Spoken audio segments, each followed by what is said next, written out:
రాజద్వారం దగ్గర నిలబడితే లోపల ముందు తులసి కోట కనపడేటట్టుగా పెట్టేవారు.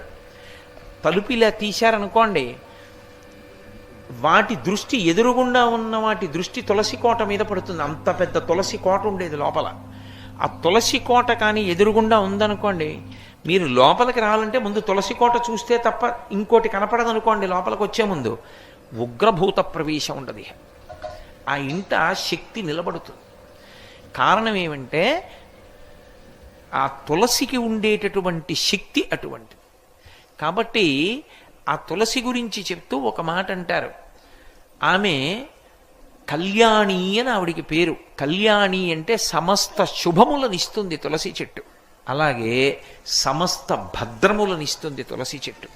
అందుకే ఇప్పటికీ ప్రాణోత్క్రమణం అయిపోతోంది, ఆయనంతా ఆయన తులసి కోట దగ్గరికి వెళ్ళకపోతే కనీసం తులసి నీళ్లు పొయ్యండి అని తులసి నీళ్లు పోస్తారు.